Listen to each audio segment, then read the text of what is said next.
ಓಂ ಜನ್ಮಾದ್ಯಸ್ಯ ಯತೋನ್ಮಯಾದಿತರತಶ್ಚಾರ್ಥೇಷ್ವಭಿಜ್ಞಸ್ವರಾಟ್ ತೇನೇ ಬ್ರಹ್ಮಹೃದಾಯ ಆದಿಕವಯೇ ಮುಹ್ಯಂತಿ M ಸೂರಯಃ ತೇಜೋ ವಾರಿಮೃದಾಂ ಯಥಾ ವಿನಿಮಯೋ ಯತ್ರ ತ್ರಿಸರ್ಗೋ ಮೃಷಾ ಧಾಮ್ನಾ ಸ್ವೇನ ಸದಾ ನಿರಸ್ತಕುಹಕಂ ಸತ್ಯಂ ಪರಂ ಧೀಮಹಿ ಸೃಷ್ಟಿಸ್ಥಿತ್ಯಪ್ಯಹೇಯ ನಿಯತಿದೃಶಿತಮೋ ಬಂಧಮೋಕ್ಷಾಶ್ಚ ಯಸ್ಮಾತ್ ಅಸ್ಯ ಶ್ರೀ ಬ್ರಹ್ಮರುದ್ರ ಪ್ರಭೃತಿಸುರನರದ್ವೀಷಶತ್ರುತ್ಮಕಸ್ಯ ವಿಷ್ಣೋರ್ವ್ಯಸ್ತಾಃ ಸಮಸ್ತಾಃ ಸಕಲಗುಣನಿಧಿಃ ಸರ್ವದೋಷವ್ಯಪೇತಃ ಪೂರ್ಣಾನಂದಾವ್ಯಯೋ ಯೋ ಗುರುರಪಿ ಪರಮಶ್ಚಿಂತಯೇತಂ ಮಹಾಂತಂ ಧರ್ಮಪ್ರೋಜ್ಷಿತಕೈತವೋತ್ರ ಪರಮಃ ನಿರ್ಮತ್ಸರಾಣಾಂ ಸತಾಂ ವೇದ್ಯಂ ವಾಸ್ತವಮತ್ರ ವಸ್ತು ಶವದಂ ತಾಪತ್ರಯೋನ್ಮೂಲನಂ ಶ್ರೀಮದ್ಭಾಗವತೆ ಮಹಾಮುನಿಕೃತೆ ಕಿಂ ವಾ ಪರೈರೀಶ್ವರಃ ಸದ್ಯೋ ಹೃತ್ಯವರುಧ್ಯತೆತ್ರ ಕೃತಿಭಿಃ ಶುಶ್ರೂಷುಭಿಸ್ತಕ್ಷಣಾತ್ ನಿಗಮಕಲ್ಪತರೋರ್ಗಲಿತಂ ಫಲಂ ಶುಕಮುಖಾದಮೃತದ್ರವಸಂಯುತಂ ಪಿಬತ ಭಾಗವತಂ ರಸಂ ಆಲಯಂ ಮುಹುರಹೋ ರಸಿಕಾಃ ಭುವಿ ಭಾವುಕಾಃ ಅಭ್ರಮಂ ಭಂಗರಹಿತಂ ಅಜಡಂ ವಿಮಲಂ ಸದಾ ಆನಂದತೀರ್ಥಮತುಲಂ ಭಜೆ ತಾಪತ್ರಯಾಪಹಂ ಭವತಿ ಯದನುಭಾವಾದೇಡಮೂಕೋಪಿ ವಾಗ್ಮಿ ಜಡಮತಿರಪಿ ಜಂತುರ್ಜಾಯತೆ ಪ್ರಾಜ್ಞಮೌಲಿಃ सकलवचनचेतो देवता भारती सा मम वचसि निधत्तां सन्निधिं मानसे च अस्मद्गुरुसमारम्भां टीकाकृत्पादमध्यगां श्रीमदाचार्यपर्यन्तां वन्दे गुरुपरम्परां विद्यायां विबुधाचार्यं वेदज्ञानाब्धिचन्दिरं दुर्मतध्वान्तमार्ताण्डं सत्यध्यानमुनिं भजे पंचाशद्वर्षपर्यन्तं सततं रामपूजकः श्रीसत्यप्रमोदगुरुराट् भासतां नो हृदम्बरे बन्धुस्त्वं गुरुरिष्टदैवतमिति त्वत्पादपङ्केरुहं प्राप्तं मां परिपालयेति सततं याचे निबद्धाञ्जलिः चित्तं मद्गुणदोषचिन्तनविधौ नूनं मनं मा कृताः श्री सत्यात्मगुरो त्वदङ्घ्रियुगलं हित्वा न मे सद्गतिः यैरहं शुकवत् सम्यक् शिक्षितोऽस्मि कृपालुभिः तान् वन्दे धेनुपाचार्यान् तत्त्वज्ञानार्थसिद्धये श्रीगुरुभ्यो नमः हरिः ओं हरिः ओं हरिः ओं ಸ್ವಸ್ತ್ಯಸ್ತು ಅಸೇಡತನ್ಮಂಗಲಾನಿ ಸಂತು ಶ್ಲೋಕೈಕಶ್ರವಣಪಠನಮಾತ್ರೇಣ ವಕ್ತುಸ್ತ್ಯ ಶ್ರೋತॄಣಾಂ ನಿಖಿಲ ಕಲಿಕೃತ ಕಲ್ಮಷಾಪನೋದನ ಪುಡುತರೆ ಧರ್ಮಾದ್ಯಖಿಲ ಪುರುಷಾರ್ಥ ಸಾಧನೀಭೂತೆ ಅದ್ಯ ಶ್ರೀಮದ್ಭಾಗವತೆ ನವಮಸ್ಕಂದಾಂಧ್ರಕಥಾ ಪ್ರಾರಂಭೆ ಸತಿ ಕಿಂಚಿತ್ ಪೂರ್ವಕಥಾನುವಾದಃ ಹರಿಃ ಓಂ ಹರಿಃ ಓಂ ಹರಿಃ ಓಂ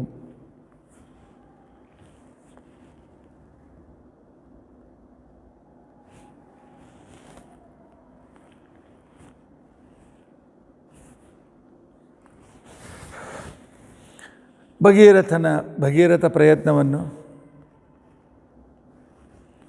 ತಪಸ್ಸಾಮರ್ಥ್ಯದಿಂದ ಪಡೆದಿರತಕ್ಕಂಥ ವರಗಳು, ಅದರಿಂದ ದೇವತೆಗಳನ್ನು ಸಂತೋಷಪಡಿಸ್ತಕ್ಕಂಥ ಒಂದು ಕ್ರಮ. ಇನ್ನೊಂದು ಕ್ರಮ, ಪರಿಶ್ರಮಪಟ್ಟು ದೇವತೆಗಳನ್ನು ಒಲಿಸುತ್ತಾ ಅಷ್ಟೇ ಪ್ರಯತ್ನ ಮಾಡುತ್ತೆ. ಯಾಕೆ ಪ್ರಯತ್ನವಿಲ್ಲದೆ ದೇವತೆಗಳ ಸಹಾಯ ಆಗೋದಿಲ್ಲ. ಈ ಸಿದ್ಧಾಂತ ಭೀಮಸೇನ ದೇವರ ಸಿದ್ಧಾಂತ. ಮಹಾಪ್ರಯತ್ನವರ್ಜಿತ ಹರೇರನುಗ್ರಹೋಜ್ಜಿತ. ಹೀಗಾಗಿ ಅಂಶುಮಂತ ದಿಲೀಪ ಭಗೀರಥರ ಮಹಾಪ್ರಯತ್ನದಿಂದ ಆ ಗಂಗಾದೇವಿ ಅಲಕನಂದೆ ಮಂದಾಕಿನಿಯಾಗಿ, ಭಾಗೀರಥಿಯಾಗಿ, ಗಂಗೆಯಾಗಿ, ಜಾಹ್ನವಿಯಾಗಿ, ಆನಂತರ ಹುಗುಲಿಯಾಗಿ, ಆಮೇಲೆ ಪದ್ಮ ಆಗಿ ಸಂಪೂರ್ಣ ನಮ್ಮ ದೇಶವನ್ನು ಇವತ್ತಿಗೂ ಪವಿತ್ರಗೊಳಿಸ್ತಾ ಇದ್ದಾಳೆ. ಅಂಥ ಮಹಾನ್ ಪ್ರಯತ್ನವಾದಿಗಳು ನಮ್ಮ ಆದರ್ಶರು. ಜೀವನದಲ್ಲಿ ಏನು ಬಂದರೂ ಅದನ್ನು ಪೂರ್ತಿ ಮಾಡ್ತೇನೆ, ಇಲ್ಲದೇ ಇದ್ದವ್ರ ಮಕ್ಕಳು ಮೊಮ್ಮಕ್ಕಳು ಅದನ್ನು ಪೂರ್ತಿ ಮಾಡಲೇಬೇಕು ಅಂತಕ್ಕಂಥ ಒಂದು ಆ ಸಿದ್ಧಿಯ ಹಠ ಮತ್ತು ಹಿರಿಯರ ಮೇಲಿರ್ತಕ್ಕಂಥ ಒಂದು ಆ ಶ್ರದ್ಧೆ ಅವರನ್ನು ಉದ್ಧರಿಸಬೇಕು. ಇಂತಹ ಭಗೀರಥನ ಮಗನೇ ಶ್ರುತ. ಶ್ರುತನ ಮಗನ ಹೆಸರು ನಾಭಾಗ ಅಂತ ತಿಳ್ಕೊಂಡಂತೇಳಿ.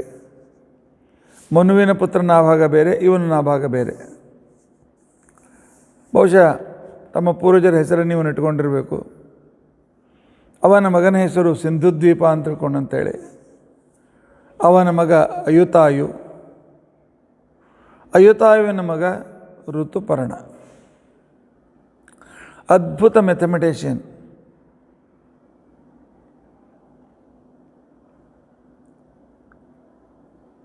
ಇವತ್ತು ಇಬ್ಬರು ಮಹಾನುಭಾವರ ಪತಿವ್ರತೆಯರ ಕಥೆಯನ್ನು ನಾವು ತಿಳಿದುಕೊಳ್ಳಲಿಕ್ಕೆ ಪ್ರಯತ್ನಿಸೋಣ.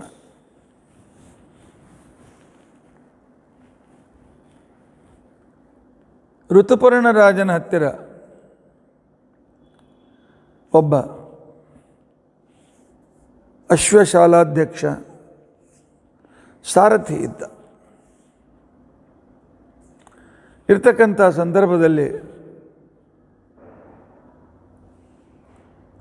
ಅವನ ಚರಿತ್ರೆ ಹೇಗೆ, ಅವನ ಹೆಂಡತಿಯ ಪಾತಿವ್ರತ್ಯ ಎಷ್ಟು ಅದ್ಭುತವಾದದ್ದು ನಿಮ್ಮೆಲ್ಲರಿಗೂ ಗೊತ್ತಿದ್ದ ಕಥೆ. ಅವನೇ ನಲ ಮಹಾರಾಜ, ನಿಷಧ ದೇಶದ ರಾಜ. ಅರುಣಾಚಲ ಪ್ರದೇಶದ ಆ ಪ್ರದೇಶದಲ್ಲಿರ್ತಕ್ಕಂಥ ದೊಡ್ಡ ರಾಜ್ಯ, ಅದರ ರಾಜ. ಆದರೆ ಮನುಷ್ಯನ ದೈವದಲ್ಲಿ ಹೇಗೆ ಕಠಿಣತೆಗಳು ಬರ್ತವೆ, ಆದರೆ ಭಗವದ್ಭಕ್ತರು ಅದನ್ನು ಹೇಗೆ ಎದುರಿಸಿಕೊಂಡು ಕೊನೆಗೆ ಸಫಲತೆಯನ್ನು ಪಡೀತಾರೆ ಅಂತಕ್ಕಂಥ ಒಂದು ಅದ್ಭುತವಾದ ಕಥೆ. ನಲ ಮಹಾರಾಜ ರಾಜನಾಗಿರ್ತಕ್ಕಂಥ ಸಂದರ್ಭದಲ್ಲಿ ಅವನ ಹತ್ತಿರ ಬಂದು ಅವನಿಗೆ ಪ್ರಿಯವಾಗಿರ್ತಕ್ಕಂಥ ಒಂದು ರಾಜಹಂಸ ಪಕ್ಷಿ ಇರ್ತಾರೆ. ಅದರ ಮುಖಾಂತರ ಅವನು ಜಗದೇಕ ಸುಂದರಿಯಾಗಿರ್ತಕ್ಕಂಥ ದಮಯಂತಿಯ ಪರಿಚಯ ಆಗ್ತಾರೆ. ಅವರಿಬ್ಬರು ಪತ್ರದ ಮುಖಾಂತರವಲ್ಲ, ಮಾತನಾಡುವ ಹಂಸದ ಮುಖಾಂತರ ಪರಸ್ಪರ ಪರಿಚಯ ಮಾಡಿಕೊಳ್ತಾರೆ. ಪರಿಚಯದ ಲವ್ ಆಯಿತು, ಆದರೆ ಧರ್ಮ ಬಿಟ್ಟರೆ ಇಲ್ಲ. ದಮಯಂತಿಯ ಸ್ವಯಂವರವನ್ನು ಘೋಷಿಸಿರತಕ್ಕಂಥ ಸಂದರ್ಭದಲ್ಲಿ ಆಗ ನಲಮಹಾರಾಜನು ಕೂಡ ಹೊರಟಿದ್ದಾನೆ. ವಿದರ್ಭ ದೇಶ, ಕುಂಡಿನ ನಗರ, ರುಕ್ಮಿಣಿಯ ಯಾವ ನಗರದಲ್ಲಿ ಮುಂದೆ ರುಕ್ಮಿಣಿ ಹುಡ್ತಾಳೆ ಆ ದೇಶದ ರಾಜನೇ ದಮಯಂತಿಯ ತಂದೆ. ಅವನ ಹೆಸರು ಭೀಮ ಅಂತ ತಿಳ್ಕೊಂಡಂತೇಳಿ ಹೆಸರು, ಭೀಮದೇವ ಅಂತ ತಿಳ್ಕೊಂಡಂತೇಳಿ ಅವನ ಹೆಸರು. ಅವನು ಸಂಯವರವನ್ನು ಮಾಡಿದಾಗ ಅವನಿಗೆ ಮಗಳು ಹುಟ್ಟಿದ್ಲಲ್ಲ, ಅವಳ ಹೆಸರು ದಮಯಂತಿ ಅಂತ ತಿಳ್ಕೊಂಡಂತೇಳಿ. ದಮಯತಿ ಸರ್ವೇಷಾಂ ಸುಂದರೀಣಾಂ ರೂಪಗರ್ವಂ ಇತಿ ದಮಯಂತಿ. ಶಾಸ್ತ್ರಕಾರ ಅದೇ ರೀತಿಯಾಗಿ ಅವಳನ್ನು ಕರೆದಿದ್ದಾರೆ. ಜಗತ್ತಿನಲ್ಲಿ ನಾನಾ ಅತ್ಯಂತ ರೂಪವಂತರಿ ರೂಪವತಿ ಅಂತ ಅನ್ಸ್ಕೊಳ್ತಾಳಲ್ಲ, ಎಲ್ಲರ ಅಹಂಕಾರವನ್ನು ಮುರಿಯತಕ್ಕಂಥ ಸೌಂದರ್ಯದಿಂದ ಯುಕ್ತಳಾಗಿರ್ತಕ್ಕಂಥವಳು ದಮಯಂತಿ. ಅವಳ ಸೌಂದರ್ಯ ಸಾತ್ವಿಕ, ಆದರೆ ಸೌಂದರ್ಯ ಅಷ್ಟು ಅದ್ಭುತವಾಗಿತ್ತು. ಯಾವಾಗ ಅವಳ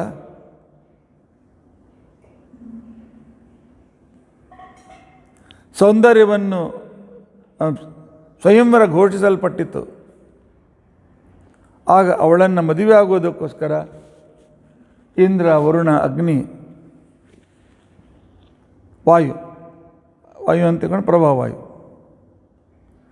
ಇವರು ಹೊರಟಿದ್ದಾರೆ. ದಾರಿಯಲ್ಲಿ ನಲನ ಭೆಟ್ಟಿಯಾಯಿತು. ನಲನ ಭೆಟ್ಟಿಯಾದಾಗ ಆ ದೇವತೆಗಳು ಎಷ್ಟು ಉಪಕಾರಿಗಳು. ದಮಯಂತಿಗೆ ಇವನೇ ಬಹಳ ಯೋಗ್ಯವಾಗಿರ್ತಕ್ಕಂಥ ಪತಿ. ಆದರೂ ದೈವಭಕ್ತಿಯನ್ನು ಪರೀಕ್ಷೆ ಅದಕ್ಕೋಸ್ಕರ ನಾವು ದೈವಭಕ್ತಿಯನ್ನು ಎಂದಿಗೂ ಬಿಡಲಿಕ್ಕಿಲ್ಲ. ಹೆಜ್ಜೆ ಹೆಜ್ಜೆಗೂ ದೇವತೆಗಳು ನಮ್ಮನ್ನು ಪರೀಕ್ಷೆ ಮಾಡ್ತಾರೆ. ನಲನ ಪರಿಚಯವಾಯಿತು, ಮಾತುಕತೆ ಆಯಿತು. ಆ ಕಾಲದಲ್ಲಿ ನಳನಿಗೆ ಅವ್ರು ಹೇಳ್ತಾರೆ, ನೋಡು ನೀನು ಮನುಷ್ಯ, ನಾವು ಇಂದ್ರಾದಿ ದೇವತೆಗಳು. ಹೌದು, ನಾನು ನಮಗಿಂತ ಭಾಳ ಶ್ರೇಷ್ಠರು ನೀವು ಅಂತೇಳಿ. ನಮ್ಮ ಆಜ್ಞೆಯನ್ನು ಪರಿಪಾಲನೆ ಮಾಡ್ತೀಯಾ? ಮಾಡ್ತೇನೆ. ಹಾಗಾದರೆ ಒಂದು ಕೆಲಸ ಮಾಡು, ಈಗ ನೀನು ನಮ್ಮ ದೂತನಾಗಿ ದಮಯಂತಿಯ ಕಡೆ ಹೋಗಬೇಕು. ನಿನಗೆ ರೂಪವನ್ನು ಬದಲಾಯಿಸಿಕೊಂಡು ದಮಯಂತಿ ಹೋಗೋ ಸಾಮರ್ಥ್ಯ ನಿಮಗೆ ಕೊಡ್ತೇವೆ. ನೀವು ಹೋಗಿ ಆ ದಮಯಂತಿಗೆ ಹೇಳಬೇಕು, ಇಂದ್ರ, ವರುಣ, ಅಗ್ನಿ ಇವರು ಕೂಡ ಬರ್ತಾ ಇದ್ದಾರೆ. ಬರ್ತಾ ಇರತಕ್ಕಂಥ ಸಂದರ್ಭದಲ್ಲಿ ಆಗ ನೀನು ಅವರಲ್ಲಿ ಯಾರನ್ನಾದರೂ ಒಬ್ಬನನ್ನು ವರಿಸಬೇಕು ಅಂತೇಳಿ. ಈಗಲೇ ನಳನಿಗೆ ದಮಯಂತಿ ಮಾಲೆ ಹಾಕೋದು ನಿಶ್ಚಯವಾಗಿತ್ತು. ಆದರೂ ದೇವತೆಗಳ ಮಾತನ್ನು ಹೇಗೆ ಮೀರಬೇಕು? ಇದೇ ಪರೀಕ್ಷೆ. ನಾನು ಯಾರನ್ನು ಪ್ರೀತಿಸಿದ್ದೇನೆ, ಯಾರನ್ನು ಮದುವೆ ಆಗೋದಕ್ಕೋಸ್ಕರ ನನಗೆ ಆಮಂತ್ರಣ ಬಂದಿದೆ. ಸ್ವತಃ ದಮಯಂತಿ ಹೇಳಿ ಕಳಿಸಿದ್ದಾಳೆ, ನಿಮ್ಮ ಮಾಲೆಗೇನು ಕೊಳ್ಳಾಗ್ತೇನೆ ಅಂತ ತಿಳ್ಕೊಂಡಂತೇಳಿ, ನಿಮ್ಮ ಕೊಳ್ಳಿಗೆ ಮಾಲೆಯನ್ನು ಹಾಕ್ತೇನೆ ಅಂತ ತಿಳ್ಕೊಂಡಂತೇಳಿ. ಇಂಥ ಇದ್ದರೂ ಕೂಡ ದೇವತೆಗಳ ಮಾತನ್ನು ಮೀರಲಿಕ್ಕೆ ನಮಗಿಂತ ಭಾಳ ದೊಡ್ಡವರು. ನಳ ಒಪ್ಪಿಕೊಂಡಿದ್ದಾನೆ, ಪರೀಕ್ಷೆಯಲ್ಲಿ ಪಾಸಾದ. ಅಂತಃಪುರಕ್ಕೆ ಹೋಗಿದ್ದಾನೆ. ತನ್ನ ಅಂತಃಪುರದಲ್ಲಿ ಬಂದ ನಳನನ್ನು ನೋಡಿ ಬಹಳ ಆಶ್ಚರ್ಯಚಕಿತಳಾಗಿದ್ದಾಳೆ, ಸ್ವಲ್ಪ ಗಾಬರಿ ಆಗಿದ್ದಾಳೆ. ಯಾಕೆ ಇಲ್ಲಿಗೆ ಅಂತ. ಎಲ್ಲಿ ತನಕ ನಮ್ಮ ತಂದೆ ದಾನ ಕೊಡೋದಿಲ್ಲ, ನಿಮ್ಮನ್ನು ವರೆಸೋದಿಲ್ಲ. ಅವನು ಹೇಳಿದ, ನಾನು ಅದಕ್ಕೋಸ್ಕರ ಬಂದಿಲ್ಲ, ದೇವತೆಗಳ ದೂತನಾಗಿ ಬಂದಿದ್ದೇನೆ. ಅವರು ಹೇಳಿದ ಮಾತನ್ನು ಹೇಳಿದ. ಆ ದಮಯಂತಿ ಹೀಗೆ ಅನಿಸಿರಬೇಕು, ಒಳ್ಳೆಯ ಸಂಸ್ಕಾರದಲ್ಲಿ ಬೆಳೆದಿರ್ತಕ್ಕಂಥವಳು, ಶಾಸ್ತ್ರಗಳನ್ನು ಓದಿರ್ತಕ್ಕಂಥವಳು. ಆಗಲೇ ಅದು ಸ್ವಯಂವರ. ಆ ಸ್ವಯಂವರದಲ್ಲಿ ಆ ವೇಳೆಗೆ ನನಗೆ ಪರಮಾತ್ಮ ಯಾರಿಗೆ ಕೊರಳಿಗಾಗಲಿಕ್ಕೆ, ಯಾರ ಕೊರಳಿಗೆ ಮಾಲೆಯನ್ನು ಹಾಕಲಿಕ್ಕೆ ಇದು ಕೊಡ್ತಾನೆ, ಮನಸ್ಸನ್ನು ಪ್ರೇರಣೆ ಮಾಡ್ತಾನೆ, ಅವ್ರಿಗೆ ಹಾಕ್ತಾನೆ. ದೇವತೆಗಳಿಗೆ ನನ್ನ ನಮಸ್ಕಾರ ತಿಳಿಸಿ. ಎಂಥ ಧೈರ್ಯ ಇರಬೇಕಲ್ಲ. ಗಾಬರಿ ಆಗಲಿಲ್ಲ. ಆನಂತರ ಸ್ವಲ್ಪವೂ ಕೂಡ ಅಸಮಾಧಾನ ಪಡಲಿಲ್ಲ. ತಾನು ಮನಸಾರೆ ನಳನನ್ನು ಪ್ರೀತಿಸಿದ್ದೇನೆ. ನಮ್ಮ ಪ್ರೀತಿ ಇದು ಆಕರ್ಷಣೆಯ ಪ್ರೀತಿ ಅಲ್ಲ.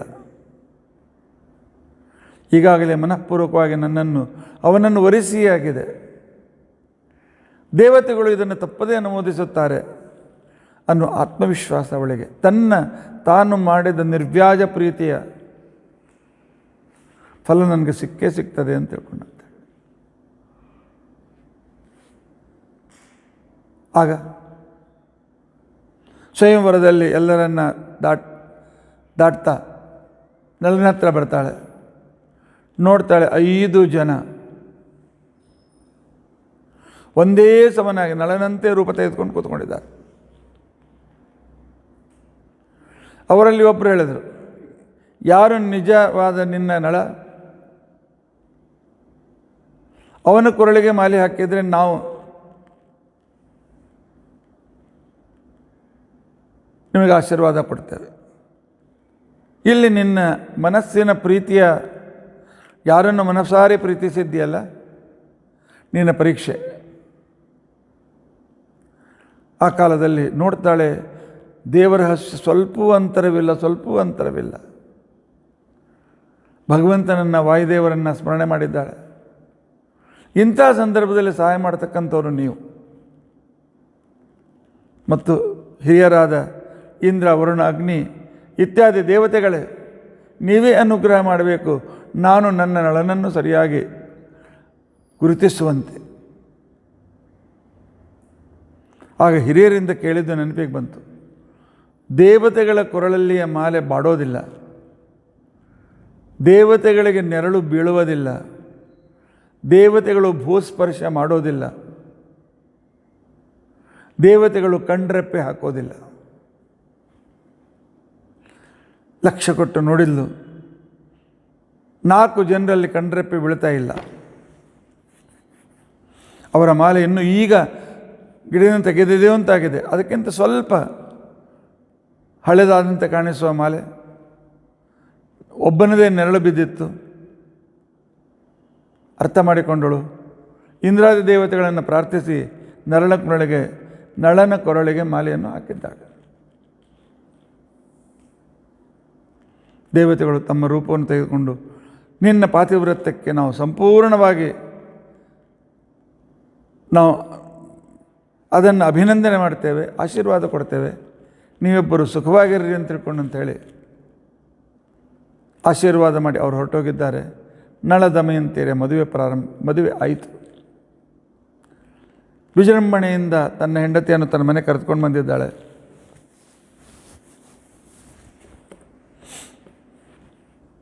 ಸುಖದಿಂದ ಇದ್ದಾಳೆ. ಎಲ್ಲಿ ಸುಖ ಆನಂದ ಹೆಚ್ಚಿರ್ತದೆ ಅಲ್ಲಿ ಸ್ವಲ್ಪ ದೃಷ್ಟಿಯೂ ಆಗ್ತದೆ. ಒಂದು ದೃಷ್ಟಿ ಬಿಟ್ಟು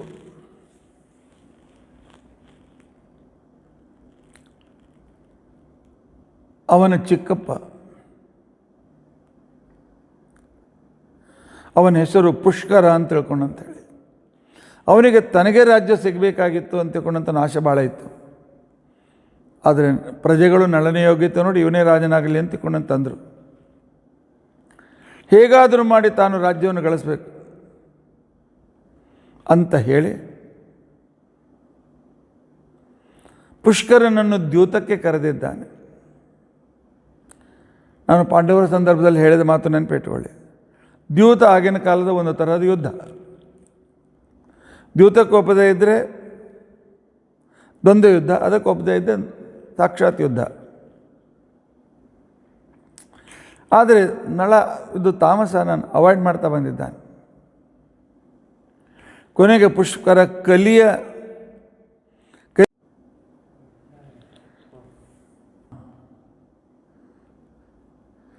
ಪುಷ್ಕರನು ಕಲಿಯ ಶರಣಕ್ಕೆ ಹೋಗಿದ್ದಾನೆ. ಕಲಿ ಹೇಳಿದ, ತಪ್ಪು ಮಾಡಿದಾಗ ಅವನಲ್ಲಿ ಸೇರ್ಕೊಳ್ತಾನೆ ಅಂತ ಹೇಳ್ಕೊಂಡು ಒಂದು ಸಲ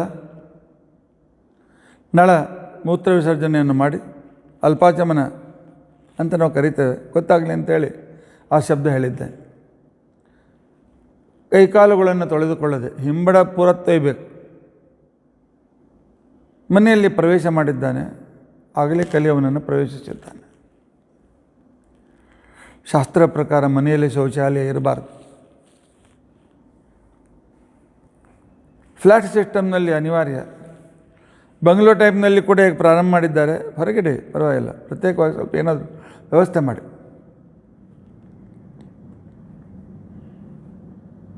ಆದರೆ ಫ್ಲ್ಯಾಟ್ ಸಿಸ್ಟಮ್ನಲ್ಲಿ ಅನಿವಾರ್ಯ. ಅದಕ್ಕೆ ಯಾವಾಗಲೂ ದೇವರನ್ನು ಸ್ಮರಿಸ್ತಾ ಇರಬೇಕು. ಶಾಸ್ತ್ರ ಹೇಳ್ತದೆ ಕಲಿಪ್ರವೇಶ ಯಾವಾಗ ಆಗ್ತದೆ ಅಂತ ಹೇಳಿ ಅನೇಕ ಕಾರಣ ಕೊಟ್ಟಿದ್ದಾರೆ. ಅದರಲ್ಲಿ ಕೆಲವನ್ನು ಮಾತ್ರ ನಾನು ಹೇಳಲಿಕ್ಕೆ ಪ್ರಯತ್ನ ಮಾಡ್ತೇನೆ. ಒಂದು, ಹೊಸ್ತಿಲ ಮೇಲೆ ಕೂತ್ಕೊಂಡು ಹರಟೆ ಹೊಡೆಯಬಾರ್ದು. ಹೊಸ್ತಿಲ ಮೇಲೆ ಕೂತ್ಕೊಳ್ಳೇಬಾರ್ದು. ಹೊಸ್ತಿಲಿಗೆ ಕಾಲು ಹತ್ತಬಾರ್ದು. 2, ಒರಳಿನ ಮೇಲೆ ಕೂಡಬಾರ್ದು, ಒನಕೆಯ ಮೇಲೆ ಕೂಡಬಾರ್ದು. ಇವೆಲ್ಲ ಲಕ್ಷ್ಮೀ ಆವಾಸ ಸ್ಥಾನ ಅಂತ ಅನಿಸ್ಕೊಳ್ತವೆ. ಅಲ್ಲಿ ಕೂತ್ರೆ ಕಲಿ ಸೇರಿಕೊಂಡು ಬಿಡ್ತಾನೆ. ಮನೆಯಲ್ಲಿ ಲಕ್ಷ್ಮೀದೇವಿ ಹೊರಟೋಗ್ತಾಳೆ. ಆ ನಂತರ ಎರಡೂ ಕೈಯಿಂದ ತಲೆ ತುರಿಸ್ಕೊಳ್ತಾ ಇರ್ತಾರೆ ಕೆಲವರು. ಈಗ ಮತ್ತು ಇದನ್ನು ಮಾಡ್ಕೊಳ್ಳಿಕ್ಕೇನು ಮಸಾಜ್ ತಪ್ಪು. ಎರಡೂ ಕೈಯಿಂದ ಮಾಡಿಕೊಂಡ್ರೆ ಆಗಲೇ ಕಲೆ ಪ್ರವೇಶವಾಗ್ತದೆ. ಅದರ ನಂತರ ನಿಂತು ನೀರು ಯಾರು ಕುಡಿತಾನೆ ಅವ ಕಲೆ ಪ್ರವೇಶವಾಗ್ತದೆ. ಈಗೆಲ್ಲ ಬಾಟ್ಲಿ ಸಂಸ್ಕೃತಿ ನಿಂತೇ ಕುಡಿಯೋದು ಬಂದಿದೆ. ಬೇಡ, ಬಿಟ್ಬಿಡಿ, ತೆಗೆದುಬಿಡಿ. ನಿಂತು ನೀರು ಕುಡಿತಕ್ಕಂಥವನು ಬಾತ್ರೂಮಿಗೆ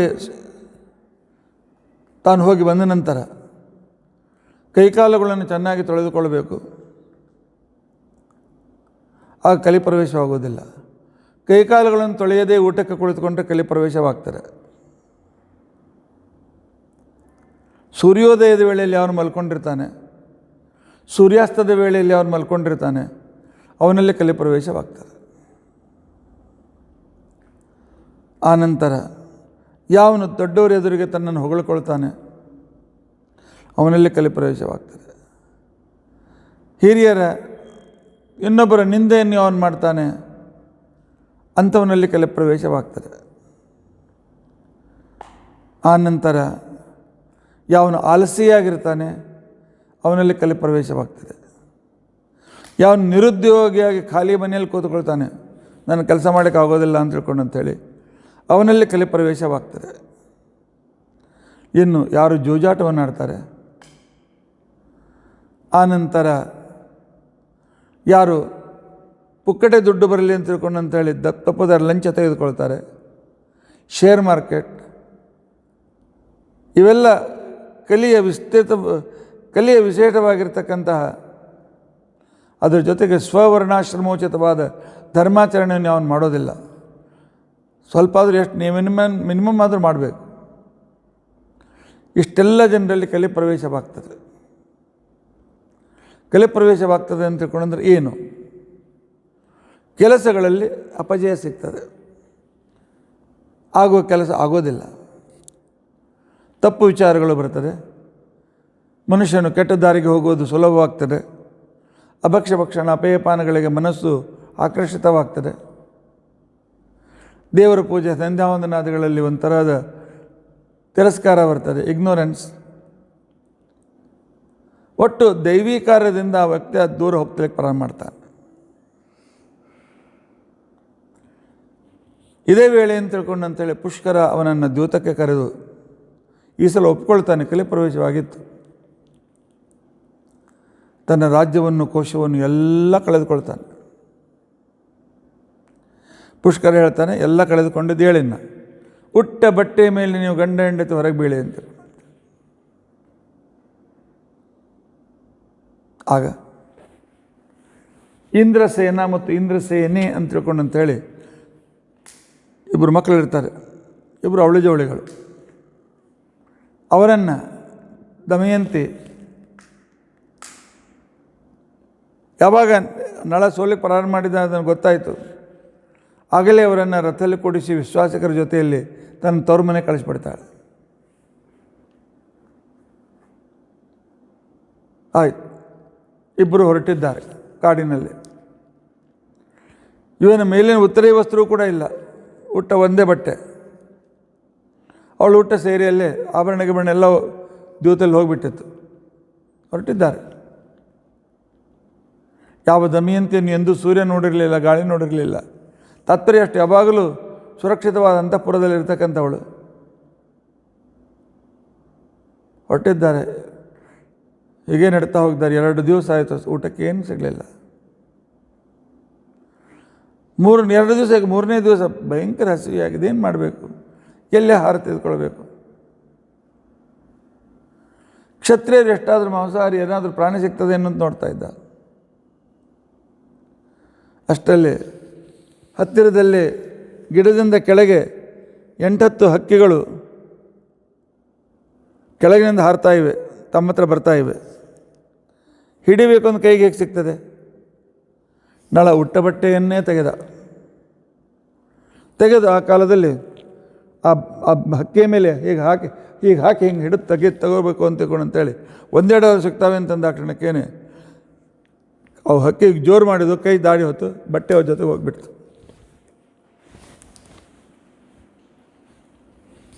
ಸಂಪೂರ್ಣ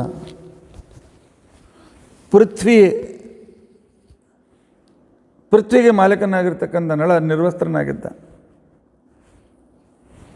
ದೈವ ಎಲ್ಲಿವರೆಗೂ ಪರೀಕ್ಷೆ ಮಾಡ್ತದೆ ನೋಡಿಕೊಳ್ಳಿ. ದಮಯಂತಿ ಹೇಗೂ 9 ಗಜ ಸೀರೆ ಇತ್ತು. ತನ್ನ ಸೀರೆಯ ಭಾಗನ ಲೂಸ್ ಮಾಡಿಕೊಂಡು ಅದನ್ನೇ ಸುತ್ತಿದ್ದಾಳೆ. ಗಂಡ ಹೆಂಡತಿ ಹೆಗಲ ಮೇಲೆ ಹೆಗಲಕಾಯಿ ಹಾಕೊಂಡು ಹೊರಟಿದ್ದಾರೆ. ಒಂದೇ ಬಟ್ಟೆಯಲ್ಲಿ ಇಬ್ಬರು.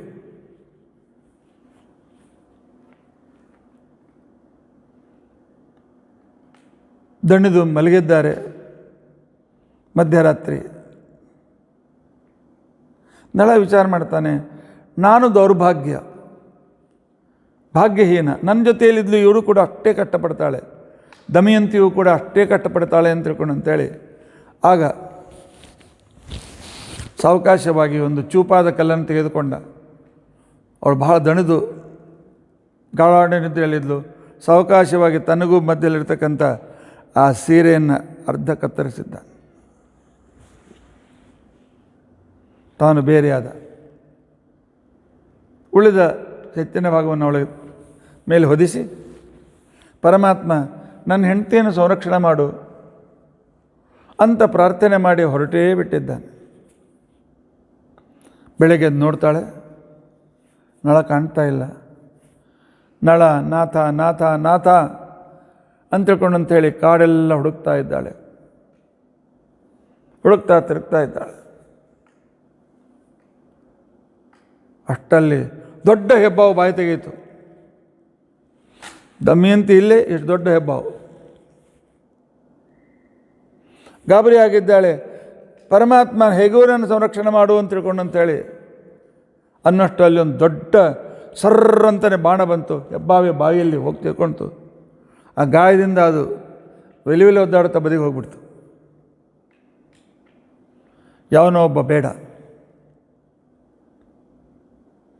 ಆದರೆ ಅಲ್ಲಿಗೆ ಇನ್ನೂ ಅವಳ ಆ ಕಷ್ಟ ಮುಗಿದಿರಲಿಲ್ಲ. ಬೇಡವನು ಬರ್ತಾನೆ, ನಾನು ನಿನ್ನನ್ನು ಸಂರಕ್ಷಣೆ ಮಾಡಿದ್ದೇನೆ, ಆದರೆ ನಾನು ನಿನ್ನನ್ನೇ ನನ್ನ ಮನೆ ಕರ್ಕೊಂಡು ಹೋಗ್ತೇನೆ, ನೀನು ನನ್ನ ಹೆಂಡತಿ ಆಗಬೇಕು.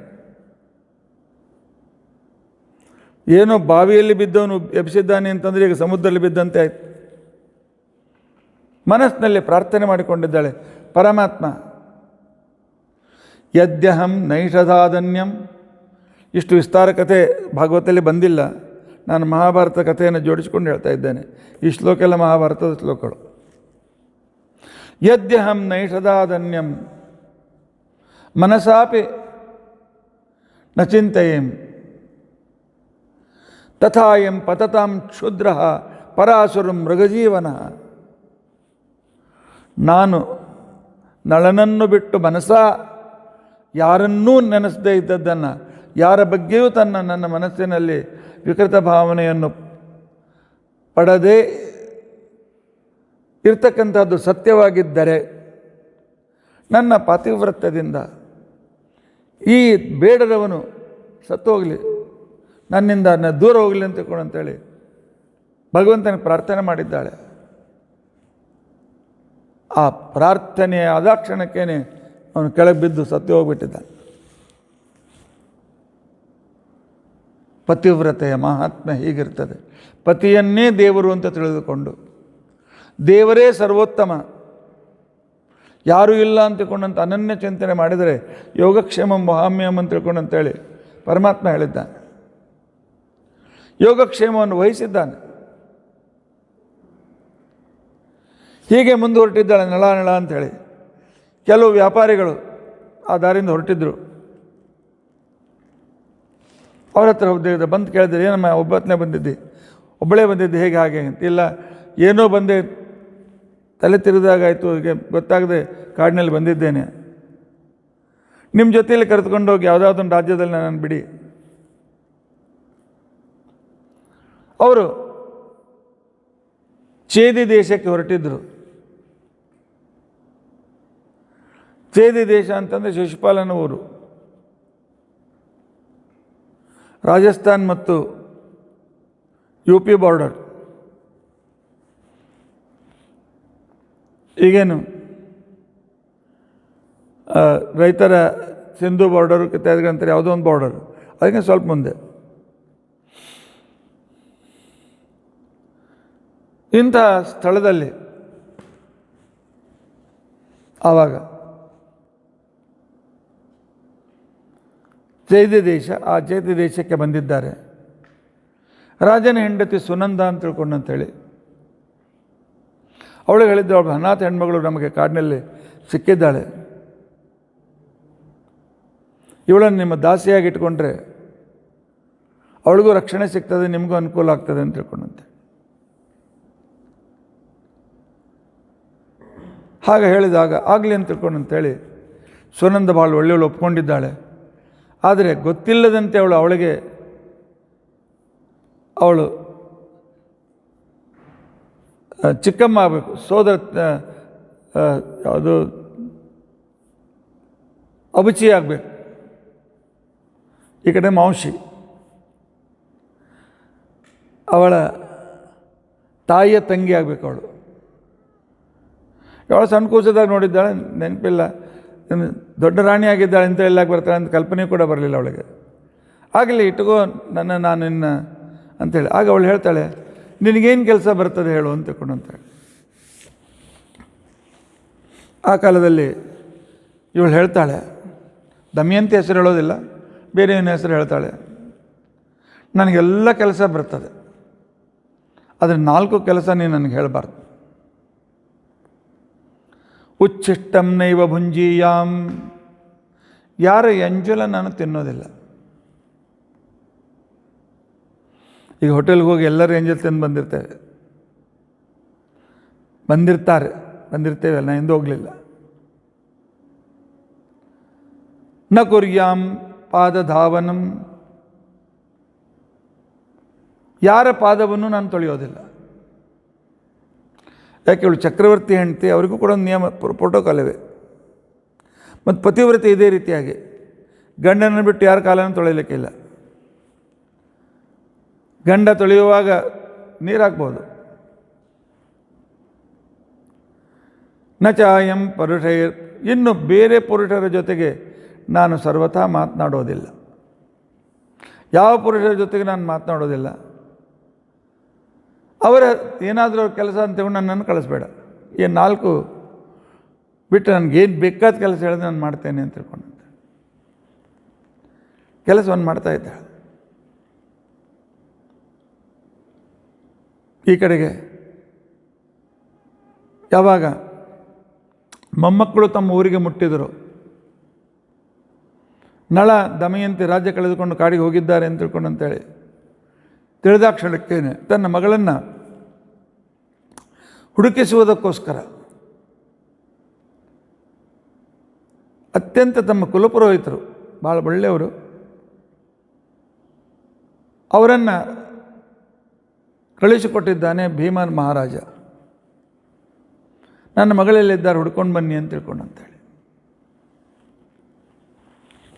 ಅವರು ಅಲ್ಲಿ ಇಲ್ಲಿ ಬಂದಿರತಕ್ಕಂಥ ಸಂದರ್ಭದಲ್ಲಿ ಕೊನೆಗೆ ಏನಾದರೂ ತನ್ನ ಚಿಕ್ಕಮ್ಮನ ಮನೆಗೆ ಬಂದಿದ್ದಾಳೆ ಏನು ಅಂತ ತಿಳ್ಕೊಂಡಂತೇಳಿ ಚೇದಿ ದೇಶಕ್ಕೂ ಬರ್ತಾರೆ. ಬಂದಾಕ್ಷಣಕ್ಕೆ ಅಲ್ಲಿ ರಾಣಿಗೆ ಭೇಟಿಯಾಗಲಿಕ್ಕೆ ಬಂದಾಗ ಅಲ್ಲಿರ್ತಕ್ಕಂಥವಳು ನೋಡಿ ದಮಯಂತನ ಗುರುತಿಸ್ತಾರೆ ಕುಲಪುರೋಹಿತರು. ಸಣ್ಣ ಹುಡುಗಿದ್ದಂಗೆ ಬೆಳೆಸಿದಿರ್ತಕ್ಕಂಥವರು.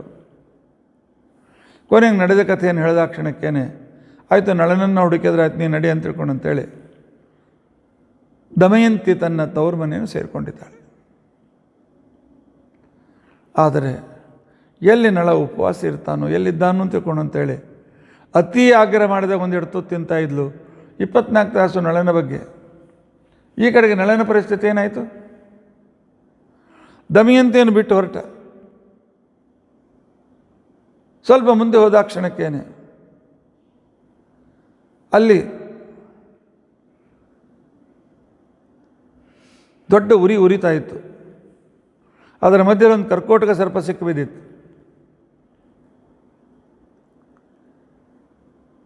ಆಗ ಕರ್ಕೋಟಕ ಸರ್ಪ ಹೇಳ್ತಾ ಇದ್ದದೆ, ನಳ ನನ್ನನ್ನು ಉರಿಸು, ನಳ ನನ್ನನ್ನು ಉಳಿಸು ಅಂತ ತಿಳ್ಕೊಂಡಂತೇಳಿ ದಗದಗ ಉರಿತಾ ಇದೆ ಮಧ್ಯದಲ್ಲಿ. ನಳ ಅಂತ ನಾನು ಹೇಗೆ ಬರಲಿ ಒಳಗೆ ಮಧ್ಯದಲ್ಲಿ? ಆಗ ಅವನು ಕರ್ಕೋಟಕ ಹೇಳ್ತಾರೆ, ಏನು ಚಿಂತೆ ಮಾಡಬೇಡ, ನೀನು ಉಟ್ಕೊಂಡದ್ದು ನಿನ್ನ ಹೆಂಡತಿಯ ಅರ್ಧ ಬಟ್ಟೆ, ಅವಳ ಸೆರಗಿದ್ದ ಭಾಗ, ಅದು ಪತಿವ್ರತೆಯ ಸೆರಗು, ಬೆಂಕಿಯಲ್ಲಿ ಸುಡೋದಿಲ್ಲ. ಆ ಬಟ್ಟೆಯನ್ನು ಒಳಗೆ ಅದನ್ನು ಸ್ವಲ್ಪ ಒಳಗೆ ಹಾಕು, ಅದು ಸುತ್ತಕೊಂಡು ನಾನು ಒಳಗೆ ಬರ್ತೇನೆ. ಆಯ್ತು, ಬಟ್ಟೆ ಬಿಚ್ಚಿದ, ಅದನ್ನು ಈಗ ಹಾಕಿದ್ದಾನೆ. ಹಾಕಿದ ಕ್ಷಣಕ್ಕೆ ನಾನು ಸುತ್ತಕೊಂಡು ಕರ್ಕೋಟಕ್ಕೆ ಹೊರಗೆ ಬಂತು. ಇಲ್ಲಿ ನನ್ನ ಬಿಲ ಇದೆ, ನಾನು ತರ್ತೇನೆ ಅಂತ ತಿಳ್ಕೊಂಡಂತೇಳಿ ಬಿಲದಲ್ಲಿ ಹೋಗ್ತಾ ಇದೆ. ಹಿಂದಿನಿಂದ ಬಾಲವನ್ನು ಮೊದಲು ಹಾಕ್ತು, ಹೀಗೆ ಸರ್ಕೋತ ಹೋಗ್ತಾ ಇದೆ. ಕೊನೆಗೆ ಬೆಟ್ಟದ ತನ್ನ ಬಟ್ಟೆ ತೆಗೆದುಕೊಟ್ಕೊಳ್ಬೇಕು ಅಂತ ತಿಳ್ಕೊಂಡಂತೇಳಿ ಉಪಕಾರ ಮಾಡಿದ. ಆದರೆ ಅಷ್ಟರಲ್ಲಿ ಆ ಹಾವು ನನ್ನ ಕೈಗೆ ಕಚ್ಚಿಬಿಟ್ಟೆ. ಕಚ್ಚಿದ ಕ್ಷಣಕ್ಕೇನೆ ಮೈಯೆಲ್ಲ ಉರಿ ಹತ್ತಿದ ಹಾಗೆ ಅಂತಕ್ಕಂಥ ರೀತಿ ಅಲ್ಲ, ಆ ರೀತಿಯಾಗಿರ್ತಕ್ಕಂಥ ರೀತಿಯಲ್ಲಿ ಕೈ ಕಾಲು ವಿಕೃತವಾಗಿದೆ, ಮೈಯೆಲ್ಲ ಬಣ್ಣ ಕಪ್ಪಾಗಿಬಿಟ್ಟಿದೆ, ಮೂಗು ಗಂಟಿನಂತೆ ಆಗಿದೆ, ಮುಖ ಎಲ್ಲ ಗಂಟುಗಳು, ತನ್ನ ಸಂಪೂರ್ಣ ಬದಲಾಯಿತು. ನೀರಿನಲ್ಲಿ ಹಣಿಕೆ ಹಾಕಿ ನೋಡಿದ. ಅವನು ಕೇಳಿದ, ಉಪಕಾರ ಮಾಡಿದವನಿಗೆ ಇದೇ ಅಪಕಾರವೇ? ಅವನು ಹೇಳ್ದ, ಇಲ್ಲ, ನಾನು ಕರ್ಕೋಟಕ, ಕಶ್ಯಪರ ಮಗ, ನಾನು ನಿನಗೆ ಉಪಕಾರ ಮಾಡೋದಕ್ಕೋಸ್ಕರ ಮಾಡಿದ್ದೇನೆ. ನಿನ್ನ ಹಿಂದೆ ಅನೇಕ ಸೈನಿಕರನ್ನು ನಿನ್ನ ಚಿಕ್ಕಪ್ಪ ಕಳಿಸಿಕೊಟ್ಟಿದ್ದಾನೆ, ನಳನನ್ನು ಹುಡುಕಿ ಕೊಂದು ಬನ್ನಿ ಅಂತ ತಿಳ್ಕೊಂಡಂತೇಳಿ. ದಮಯಂತಿ ಪತಿವ್ರತೆ ಸುರಕ್ಷಿತವಾದ ಸ್ಥಳದಲ್ಲಿರ್ತಾಳೆ, ಚಿಂತೆ ಮಾಡಬೇಡ. ನೀನು ಅಷ್ಟೇ ಭಗವದ್ಭಕ್ತನಾಗಿರ್ತಕ್ಕಂಥವನು. ಈಗ ಸದ್ಯಕ್ಕೆ ನಿನ್ನ ಗುರುತು ಯಾರಿಗೂ ಹತ್ತಬಾರ್ದು. ನಿನ್ನ ಈ ಕಲಿಬಾಧೆ ಅಂತ ತಿಳ್ಕೊಂಡಂತೇನಿದೆ, ಇಂತಿಷ್ಟು ವರ್ಷ ಇದೆ, ಅದಾದಮೇಲೆ ನೀನು ಗಂಡ ಹೆಂಡತಿ ಒಂದು ಕಡೆಯಲ್ಲಿ ಸೇರ್ತೀರಿ, ನಿಮ್ಮ ರಾಜ್ಯ ತಿರುಗಿ ಸಿಗ್ತದೆ ಅಂತ ತಿಳ್ಕೊಂಡಂತೇಳಿ ಒಂದು ತುಂಡು ಬಟ್ಟೆಯನ್ನು ಕೊಟ್ಟಿದ್ದಾನೆ. ಇದನ್ನು ಯಾವಾಗಲೂ ಸೊಂಟಕ್ಕೆ ಕಟ್ಕೊಂಡಿರು. ಯಾವಾಗ ನಿನಗೆ ನಿನ್ನ ಮೊದಲಿನ ರೂಪ ಬರಬೇಕು ಅಂತ ಅನ್ನಿಸ್ತದೆ, ಆಗ ಈ ಬಟ್ಟೆಯನ್ನು ನಿನ್ನ ತಲೆ ಮೇಲೆ ಹಾಕೊಂಡ್ಬಿಡು. ಮೊದಲಿನಂತ ರೂಪ ಬರ್ತದೆ ಅಂತ ತಿಳ್ಕೊಂಡಂತೇಳಿ ನೀನು ಒಳಿತಿಗೋಸ್ಕರ ಈ ರೀತಿ ಮಾಡಿದ್ದೇನೆ ಅಂತ. ಅತ್ಯಂತ ಕುರೂಪ ವ್ಯಕ್ತಿ, ಹೊಟ್ಟೆ ದೊಡ್ಡದು, ಗೂನು ಬೆನ್ನು, ಮುಖ ಎಲ್ಲ ಗಂಟುಗಳು. ಯಾರು ನೋಡಿದ್ರು ಎಂಥ ಕುರೂಪಪ್ಪ ಅಂತ ತಿಳ್ಕೊಂಡಂತನ್ಬೇಕು. ಅಲ್ಲಿಂದ ಅವನು ಅಯೋಧ್ಯೆಗೆ ಬಂದಿದ್ದಾನೆ. ಅಯೋಧ್ಯೆಯ ರಾಜ ಋತುಪರ್ಣ. ಈಗ ಹೇಳ್ತಕ್ಕಂಥ ಆ ಭಗೀರಥನ ವಂಶಜ ಋತುಪರ್ಣ ಒಳ್ಳೆ ರೀತಿಯಿಂದ ರಾಜ್ಯವನ್ನು ಆಳ್ತಾ ಇದ್ದಾನೆ. ಆಗ ಇವನು ರಾಜನ ಹತ್ರ ನನಗೇನಾದ್ರು ಕೆಲಸ ಕೊಡು ಅಂತ ಕೇಳಿದ್ದಾನೆ. ನಿನಗೇನು ಬರ್ತದೆ? ನನಗೆ ಅಶ್ವವಿದ್ಯೆ ಚೆನ್ನಾಗಿ ಬರ್ತದೆ ಅಂತ. ವಿಶ್ವಾಸ ಹೇಗೆ ಹೇಳಲಿ? ಪರೀಕ್ಷೆ ಮಾಡಿ ನೋಡಿ. ಹಾಗಾದ್ರೆ ಹೋಗು, 1000 ಮೇಲೆ ಅನೇಕ ಸಾವಿರ ಕುದುರೆಗಳಿವೆ, ಅತಿ ವೇಗವಾಗಿ ಓಡುವ ಕುದುರೆಯನ್ನು ಹುಡ್ಕೊಂಡು ಬಾ. ನಳ ಹೋದ, ಒಂದು ಕುದುರೆಯನ್ನು ತೆಗೆದುಕೊಂಡು ಬಂದ. ಒಳ್ಳೆ ತೇಜಸ್ವಿ, ಆದರೆ ಉಳಿದಷ್ಟು ದಟ್ಟಪುಟ್ಟಾಗಿಲ್ಲ, ತೆಳಗಿತ್ತು. ಏನು ಬಡಕಲ್ ಕುದುರೆ ತಂದಿದ್ದೆ? ಅವನು ಹೇಳ್ದ, ಇದರಷ್ಟು ಜೋರು ಯಾವ ಕುದುರೆ ಓಡೋದಿಲ್ಲ ನಿಮ್ಮ ಮುಖದಲ್ಲಿ ಅಂತ. ಯಾವ ಕುದುರೆ ಭಾಳ ಚೆನ್ನಾಗಿ ಓಡ್ತವೆ ಅಂತ ತಿಳ್ಕೊಂಡಂತೇಳಿ ರಾಜ ಆರಿಸಿಟ್ಟಿದ್ದ. ಸ್ಪರ್ಧೆ ಹಚ್ಚಿದ್ರೆ ಇದು ಎಲ್ಲಕ್ಕಿಂತ ಮುಂದೆ ಹೋಗ್ಬಿಡ್ತು. ಹಾಗೆ ಇವತ್ತಿನಿಂದ ನೀನು ಅಶ್ವಶಾಲಾಧ್ಯಕ್ಷನಾಗು ಅಂತ ತಿಳ್ಕೊಂಡು. ಈ ಕಡೆಯಲ್ಲಿ ದಮಯಂತಿ ನಳನನ್ನು ಹುಡುಕೋದಕ್ಕೋಸ್ಕರ ಅನೇಕ ಗುಪ್ತಚರನ್ನು ಕಳಿಸಿದ್ದಾಳೆ. ತಮ್ಮ ಕುಲಪವಿತ್ರರು ಹೇಳಿದ್ದಾಳೆ, ಹೋಗಿ ನೀವು ನೋಡ್ಕೊಂಡು ಬನ್ನಿ ಅಂತ ತಿಳ್ಕೊಂಡಂತೇಳಿ. ನಳನಲ್ಲಿರ್ತಕ್ಕಂಥ ಅದ್ಭುತ ವೈಶಿಷ್ಟ್ಯ ಅಂತ ತಿಳ್ಕೊಂಡಂತಂದರೆ ಅಶ್ವವಿದ್ಯೆಯಲ್ಲಿ ಅವನು ಮಹಾಪರಿಣತ. ಅದರಿಂದ ಎಲ್ಲ ರಾಜ್ಯದಲ್ಲಿ ಹೋಗಿ ಅಲ್ಲಿ ಅಶ್ವ ಪಾಲಕರ ಬಗ್ಗೆ ಕೇಳ್ಕೊಂಡು ಬನ್ನಿ. ಎಲ್ಲ ವಿಷಯ ಸಂಗ್ರಹ ಮಾಡ್ತಾ ಇದ್ದಾಳೆ. ಪುರೋಹಿತ ಎಲ್ಲ ಕೊಡಿಟ್ಟು ಬಂದರು, ಎಲ್ಲೂ ಸಿಗಲಿಲ್ಲಮ್ಮ.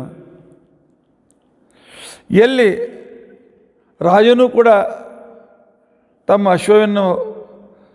ಅಶ್ವಪಾಲಕನ್ನು ಹೊಗಳ್ತಾನೆ ಅಂತ ಯಾವುದಾದ್ರೂ ರಾಜ್ಯ ಕಂಡೆಯ ಅಂತಿಕೊಂಡು ಅಯೋಧ್ಯೆ ರಾಜ ಋತುಪರ್ಣ 2-3 ದಿವಸ ಅಲ್ಲಿದ್ದೆ. ಏನು ತಗೊಳ್ತಂದ್ರು ನಮ್ಮ ಅಶ್ವವಿದ್ದೆ, ಅವನಿಂದ ನಾವು ಅದ್ಭುತ ಬೇಕಂತ ಯುದ್ಧ ಗೆಲ್ಲಬಲ್ಲೆ ಅಂತಕೊಂಡು ಅಂತೇಳಿ ಅವನ ಬಗ್ಗೆ ವರ್ಣನೆ ಮಾಡ್ತಾನೆ ಅಂತ.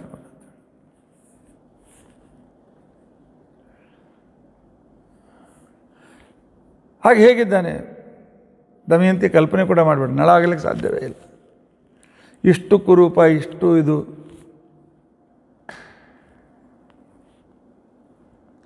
ಆದರೆ ಒಂದೆರಡು ಸಲ ಅವನ ಮನೆಗೆ ರಾಜನ ಊಟಕ್ಕೆ ಹೋಗಿದ್ದಂತೆ. ಏನು ಪ್ರೀತಿಯಿಂದ ಕರೆದಾಗ ಅಂಥ ಅಡುಗೆ ಯಾರೂ ಮಾಡಲಿಕ್ಕೆ ಸಾಧ್ಯವಿಲ್ಲಂತೆ. ಬಹಳ ಸೌಮ್ಯ ಸ್ವಭಾವದವನು. ನಾನು 2-3 ದಿವಸ ನೋಡಿದೆ, ಕೂತ್ಕೊಳ್ತಿದ್ದ, ಆಗಾಗ ಸ್ವಲ್ಪ ಕಣ್ಣೀರು ಹಾಕ್ತಿದ್ದ. ಒಂದ್ಸಲ ನಾನು ಕೇಳಿದೆ, ಯಾಕಪ್ಪ? ಏನಿಲ್ಲ, ದೇವರು ಕೊಟ್ಟಿದ್ದ ಒಳ್ಳೆ ಹೆಂಡತಿ ಮಕ್ಕಳು ಬಿಟ್ಟು ಹೋಗಿದ್ದಾರೆ. ಇವುಗಳನ್ನು ನೋಡಿದರೆ ಸ್ವಲ್ಪ ಸಿಮಿಲಾರಿಟಿ ಕಾಣ್ತದೆ, ಆದರೆ ರೂಪ ಸಾಧ್ಯವೇ ಇಲ್ಲ. ದಮಯಂತಿ ನಿಶ್ಚಯಿಸಿದ್ದಾಳೆ, ಅವನನ್ನು ಪರೀಕ್ಷಿಸಬೇಕು ಅಂತ ತಿಳ್ಕೊಂಡಂತೆ. ಪರೀಕ್ಷಿಸಬೇಕು ಅಂತ ತಿಳ್ಕೊಂಡಂತೇಳಿ ನಿರ್ಣಯಿಸಿರ್ತಕ್ಕಂಥ ಸಂದರ್ಭದಲ್ಲಿ ಆಗ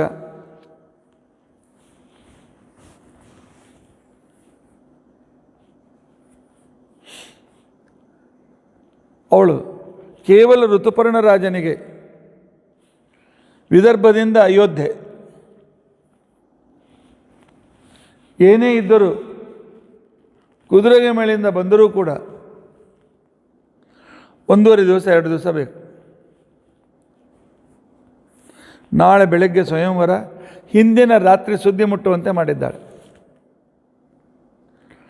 ದಮಯಂತಿಯ ಸ್ವಯಂವರ ಇದೆ, ಬರಬೇಕು ಅಂತ ತಿಳ್ಕೊಂಡಂತೆ ಪುರೋಹಿತರನ್ನೇ ಕಳಿಸಿಕೊಟ್ಟಿದ್ದಾಳೆ. ಪುರೋಹಿತರೇ ಆಮಂತ್ರಣವನ್ನು ಕೊಟ್ಟು,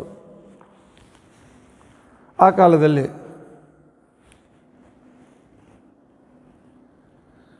ರಾಜು ತಪ್ಪದೇ ಬರಬೇಕು ಅಂತಂದಿದ್ದಾರೆ, ಸ್ವಯಂವರಕ್ಕೆ ತಾವು ಬರಬೇಕು ಅಂತ ತಿಳ್ಕೊಂಡಂತೆ. ಅವನಂದ, ಏನು ರಾಜ ಪುರೋಹಿತರೇ, ನಾಳೆ ಬೆಳಗ್ಗೆ ಸ್ವಯಂವರ ಅಂತಂತೀರಿ, ಈಗ ಹೇಗೆ ನಾವು ಬರಬೇಕು ಅಲ್ಲಿವರೆಗೂ? ಇಷ್ಟು ವಿಳಂಬ ಆಮಂತ್ರಣ ಕೊಟ್ಟರೆ ಹೇಗೆ? ಇಲ್ಲ, ಮಧ್ಯ ದಾರಿಯಲ್ಲಿ ಏನೋ ಆಯಿತು, ಚಿಂತೆ ಹೆಂಗೆ ಮಾಡ್ತೀನಿ. ನಿಮ್ಮಲ್ಲಿ ಬಾಹುಕ ಅಂತ ತಿಳ್ಕೊಂಡಂತೇಳಿ, ಬಾಹುಕ ಅಂತನೂ ಹೆಸರಿನಿಂದ ನಳಲ್ಲಿ ಅವರ ಅಶ್ವಶಾಲೆಯಲ್ಲಿದ್ದ. ಬಾಹುಕ ಅಂತ ತಿಳ್ಕೊಂಡಂತ ಅಂತಕ್ಕಂಥ ಏನಿದ್ದಾನಲ್ಲ, ಅವನಿದ್ದಾಗ ನೀವು ಯಾಕೆ ಚಿಂತೆ ಮಾಡ್ತೀರಿ? ಅವನು ನಿಮಗೆ ಆರಂಭದಲ್ಲಿ ಹೇಳಿದ್ದಾನೆ ನನಗೆ ಅಶ್ವದ್ಯ ಬರ್ತದೆ ಅಂತ ತಿಳ್ಕೊಂಡಂತ. ಯಾಕೆಂದ್ರೆ ಮಹಾಭಾರತ ಪ್ರಕಾರ ಋತುಪರ್ಣನ ಹತ್ರ ಬಂದಾಗ ನಳ ಕೇಳ್ತಾನೆ, ತಮ್ಮ ಪರಿಚಯ, ನನ್ನ ಪರಿಚಯ ಹೀಗಿದೆ, ತಮ್ಮ ಪರಿಚಯ. ಆಗ ಋತುಪರ್ಣ ಹೇಳ್ಕೊಂಡಿರ್ತಾನೆ, ವಿದ್ಯೆ ಅಕ್ಷರದ ಯಜ್ಞಂ ಮಾಂ ಸಂಖ್ಯಾನೇಚ ವಿಶಾರದಂ. ದ್ಯೂತದಲ್ಲಿ ನನ್ನಷ್ಟು ಪರಿಣತ ಜಗತ್ತಿನಲ್ಲಿ ಯಾರೂ ಇಲ್ಲ. ಇನ್ನು ಮ್ಯಾಥಮೆಟಿಷನ್ನಲ್ಲಿ ನನ್ನಷ್ಟು ಸಮವಾಗಿರ್ತಕ್ಕಂಥ ವ್ಯಕ್ತಿಗಳು ಯಾರೂ ಇಲ್ಲ. ನೀನಾರು ಹೇಳು ಅಂತ ತಿಳ್ಕೊಂಡಂತಂದಾಗ, ಆ ಕಾಲದಲ್ಲಿ ನಾನು ಭಾವುಕ ನಿಮ್ಮ ಸೇವೆಯನ್ನು ಮಾಡ್ತೇನೆ.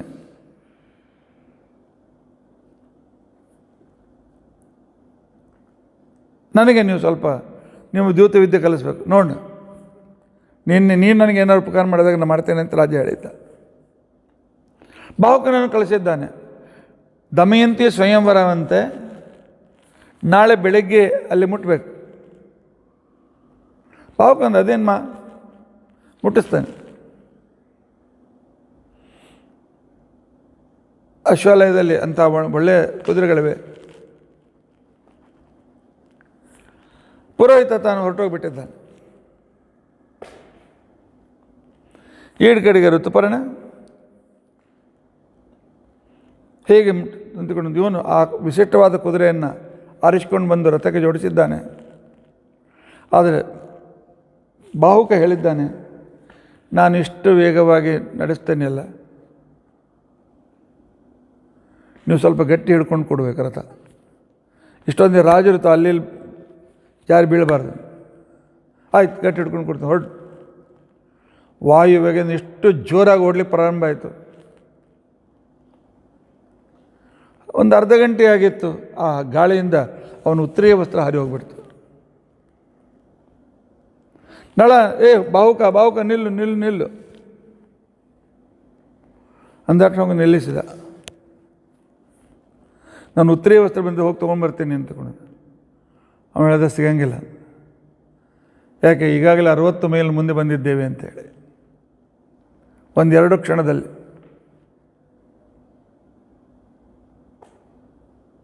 ನಿಮಗೆ ಮಧ್ಯರಾತ್ರಿ ಮುಟ್ಟಿಸ್ತೇನೆ ಅಲ್ಲಿಗೆ. ಆಗ ಬೆಳದಿಂಗಳ ರಾತ್ರಿ ದೂರದಲ್ಲಿ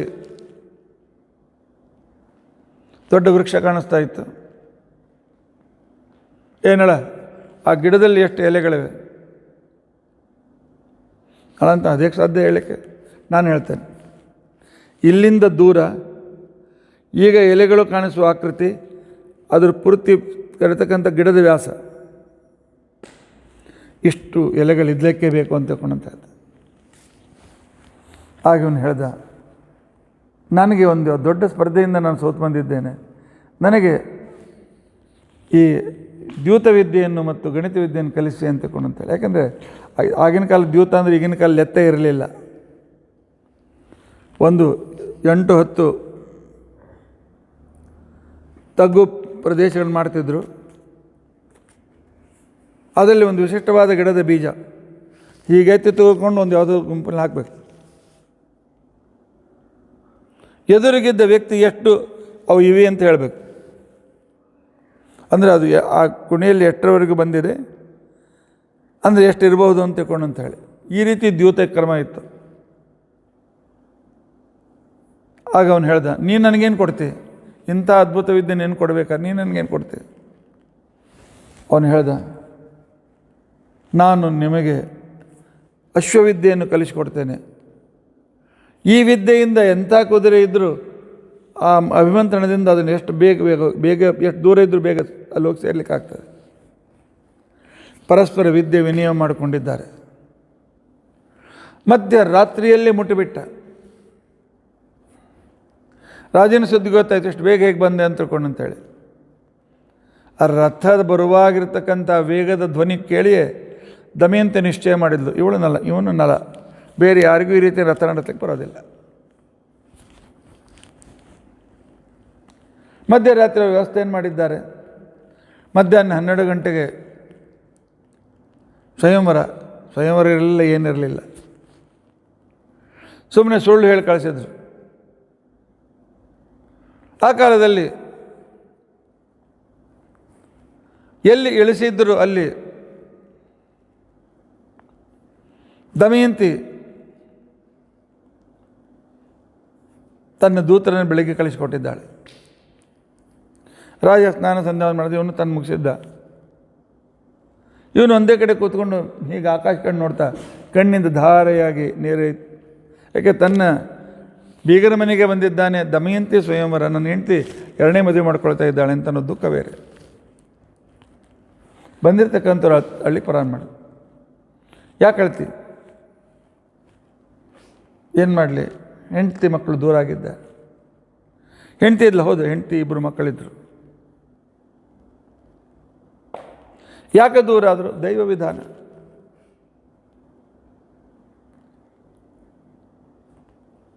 ಆ ನಂತರ ತನ್ನ ಇನ್ನೊಬ್ಬ ದಾಸಿಯರನ್ನು ಕಳಿಸಿಕೊಟ್ಟಿದ್ದಾಳೆ. ದಾಸಿಯರನ್ನು ಕಳಿಸಿಕೊಟ್ಟು ಅವನಿಗೆ ಹೀಗೆ ದಮಯಂತಿ ಮತ್ತು ನಳ ಬೇರೆ ಬೇರೆ ಆದರಂತೆ. ಮಧ್ಯದಲ್ಲಿ ಹಕ್ಕಿಗೋಸ್ಕರ ಪಟ್ಟೆ ಹೋಯ್ತಂತೆ. ಆಗ ಹೆಂಡತಿ ಅರ್ಧ ಸೀರೆಯನ್ನು ಉಟ್ಕೊಂಡಂತೆ. ಆ ನಳ ಎಲ್ಲಿರ್ತಾನೆ ನಿಮ್ಗೆ ಗೊತ್ತಿದೆಯಾ ಅಂತ ಹೇಳಿದ್ರೆ, ಕಾಡಿನಿಲ್ಲ ಸುದ್ದಿ ನಿಮಗೆ ಗೊತ್ತು.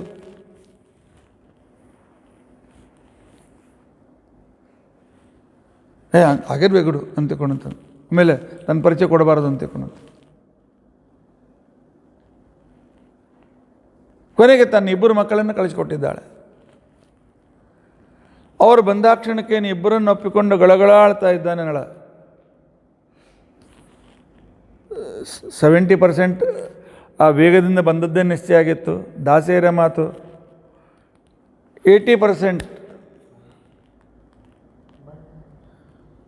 ಈ ರೀತಿಯಾಗಿ ಇವನೇ ನಳ ಅಂತ ತಿಳ್ಕೊಂಡಂತ ನಿರ್ಧಾರವಾಗಿತ್ತು. ಅದು ಇವನು ರೂಪ ನೋಡಿದರೆ ತಾನೇ ಸನ್ಯಾಸ ವೇಷ ಹಾಕ್ಕೊಂಡು ಬರ್ತಾಳೆ. ರೂಪ ನೋಡಿ ಇವನು ಸಾಧ್ಯ ಇಲ್ಲ ಅಂತ ಅನ್ನೋದು ಮನಸ್ಸಿಗೆ ಅನ್ನಿಸ್ತದೆ. ಮತ್ತೆ ತಿರುಗಿ ಹೋಗ್ತಾಳೆ. ಇಲ್ಲ ಮತ್ತೆ ತಮಗೆ ಆಶೀರ್ವಾದ ಮಾಡಲಿಕ್ಕೆ ಬರ್ತೇನೆ ಅಂತೇಳಿ ಹೇಳಿ ಕಳಿಸಿದ್ದಾಳೆ.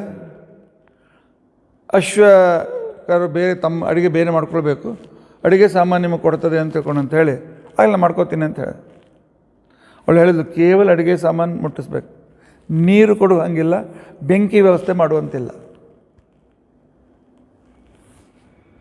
ಹಿಂದೆ ಇದ್ದು ಗುಪ್ತಚಾರನ ಇಟ್ಟಿದ್ದಾಳೆ ದಮಯಂತಿ. ಅವನು ತನ್ನ ರೂಮಿಗೆ ಹೋದ,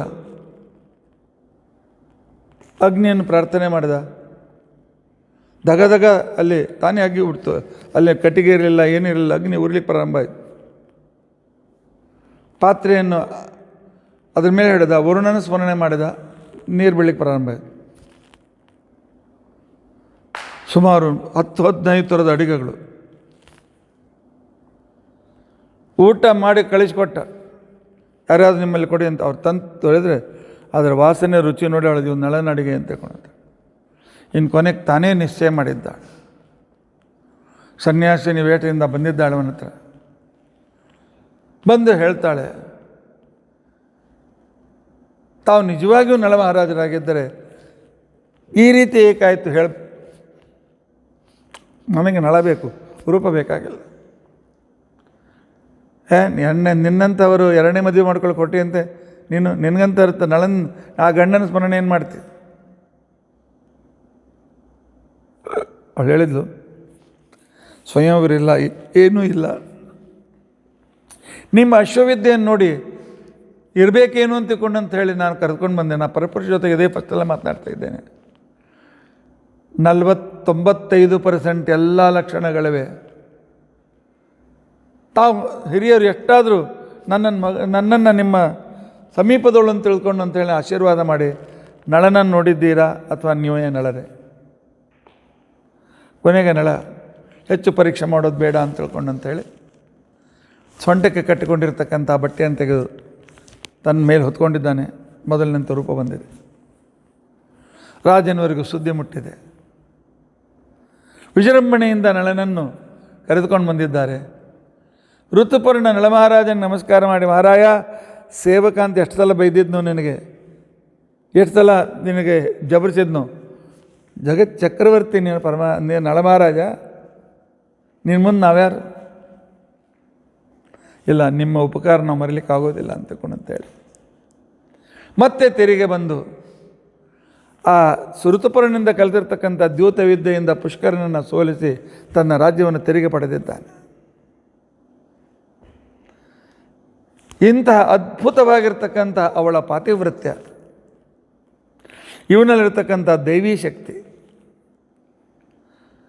ಶಕ್ತಿ ಪಾತಿವೃತ್ಯ ಎರಡೂ ಒಂದು ಕಡೆಯಲ್ಲೇ ಸೇರಿದರೆ ಎಂಥ ಅದ್ಭುತವಾಗಿರ್ತಕ್ಕಂಥ ಒಂದು ಕ್ರಿಯೆ ಆಗ್ತದೆ. ಈ ನಳ ದಮಯಂತಿಯರ ಕಥೆಯಿಂದ ನಾವು ತಿಳಿದುಕೊಳ್ಳಬೇಕು. ಅದಕ್ಕೋಸ್ಕರವೇ